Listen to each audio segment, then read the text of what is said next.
Welcome back. Accusations of ethnic cleansing in the Dominican Republic. Hundreds of thousands of people, most of them Haitians, are living in fear they're about to be deported.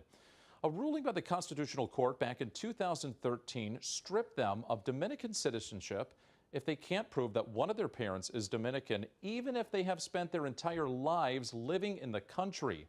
So human rights groups like Amnesty International now expressing alarm that those born in the Dominican Republic have effectively become stateless. Now, some are already leaving that country, fearing they could be arrested or deported. We want to warn you that some of the images you're about to see here are graphic. Al Jazeera's David Mercer has the story. Wilna Noel Yambate says he's a proud Dominican. Inside the tiny shack where he lives, the 22-year-old father is proud of what his family has built and prouder still to call the Dominican Republic his home. But now they could lose everything. Wilna, like thousands of others, has been stripped of his Dominican citizenship because his parents are undocumented immigrants. When he tried to renew his birth certificate, it was taken from him. The family of 12 is now facing deportation from the small village of Santa Rita back to Haiti. When I heard the news, I felt terrible. I don't know where I'll go. My father has been here for 50 years. I don't have anyone in Haiti, not even any friends. I've only heard about Haiti from others. Wilna's 86-year-old father, Oscar, worked in the sugarcane fields, bought a small piece of land, and now depends on his children. He, too, has no papers. His children are frightened that they'll be expelled to a place where they don't even speak the language. I don't go anywhere because I'm afraid. I'm scared. Other people here don't go out onto the street during the day or at night, and I think the same way, because your documents say who you are. I feel Dominican. I was born in this country. I haven't been anywhere else. I wouldn't trade anything for this country. Activist Epifania St. Charles has been going from community to community, helping families try to enroll in the government programs which would allow them to stay. They have two options: produce documents to register as foreign workers, or for those born here, paperwork to prove that one of their parents is Dominican. But many born at home have no papers and have run into obstacles while navigating a process which is often just too expensive. In one home, Epifania breaks the news to a mother that her children could be deported. Cheryl Celegrace couldn't get the documents from the hospital where her sons were born. Now she's desperate. They still don't have their papers. I'm very worried they'll be taken and I'll be left behind. Whatever happens, I have to go with them. The government says 8,000 people born here have enrolled in the so-called naturalization program. Those who couldn't are now effectively stateless. Estimates put that number at up to 200,000 and beyond. Epifania says racism has driven the government's push. She says for generations, Haitians and their children have done the jobs Dominicans won't, and as their population has grown, so too has discrimination. Some Dominicans are afraid. They feel Haitians are invading. It's racism, xenophobia. It's because we're black, nothing else, and because we're poor. Many conservative politicians say that one poor country can't take on the problems of another poor country. Thousands of workers of Haitian descent have been lining up day after day, trying to enroll in the regularization program. All want to stay, even if they're not welcome. Here at least, there's the chance of a better life than Haiti can offer. The immigration measures have been backed by many Dominicans.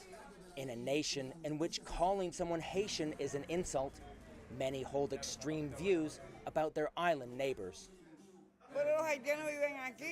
The Haitians are living here, not in their own country. You see them all here wherever you go. Before, that wasn't the case. They should go back to their own country. The Dominicans in the Dominican Republic, the Haitians in Haiti.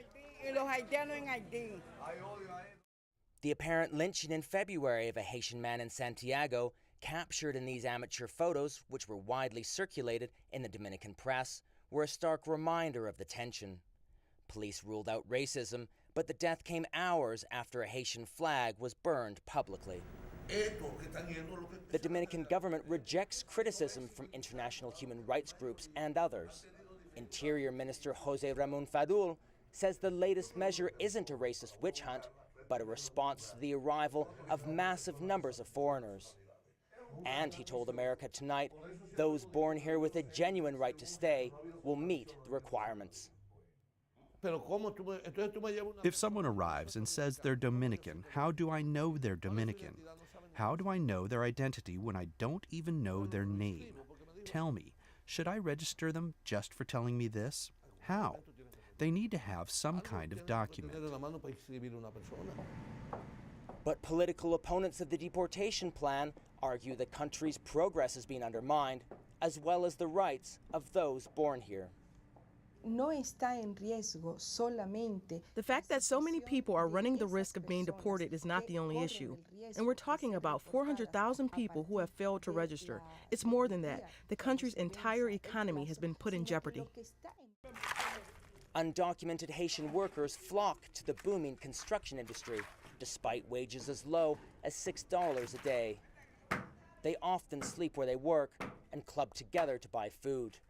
Without them, wages and building costs would rise. Over 500,000 migrant workers prop up industries like sugarcane, farming, and tourism. In the late hours before the registration deadline, more and more police arrived outside the government building in Santiago, as those lining up grew more desperate. When the gates were closed, they were told to leave. Those who made it inside were promised they would be seen. Tired, cold, and hungry, they hoped their documents would earn them the right to stay.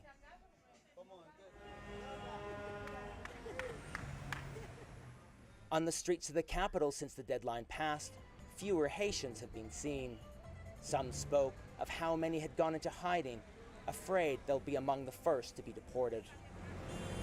And they blamed the Haitian government, too, for its failures. Thousands of Haitian workers didn't get the passports they needed to register as foreigners. And while embassy officials told us that they would be inside working every day to help those at risk after the deadline, today it's closed. Despite repeated requests from America Tonight, the Haitian ambassador to the Dominican Republic refused to comment. Some who'd failed to register marched in protest. Hundreds of sugarcane workers demanded their pensions, afraid they could be deported without them. We've received hundreds, 500, 700, 1,000 calls from all over the country asking about their families, what to do if immigration officials take them away. Many left their homes before dawn, afraid of what might happen. Dajabon, a town on the border with Haiti, is a major drop-off point for those deported from the Dominican Republic. It's market day, and thousands rush back and forth across the Bridge-o-Shallow River to buy and to sell.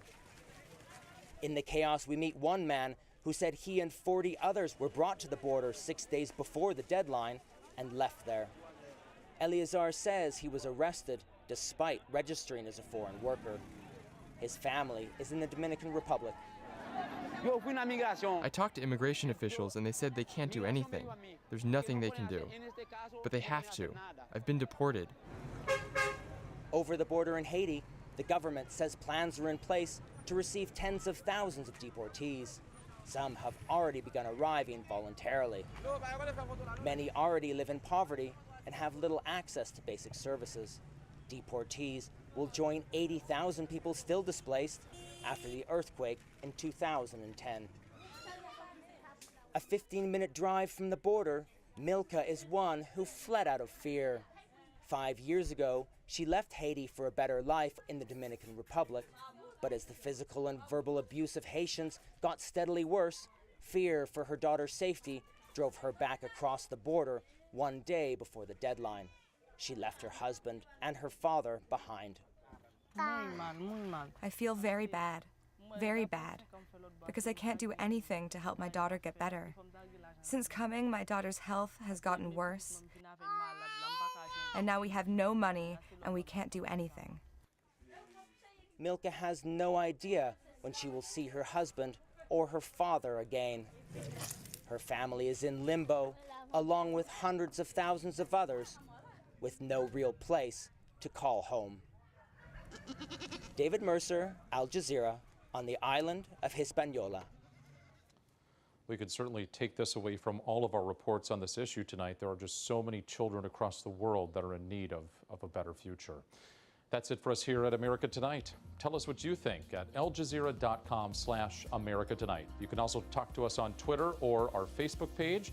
And be sure to come back. We'll have more of America Tonight right here tomorrow.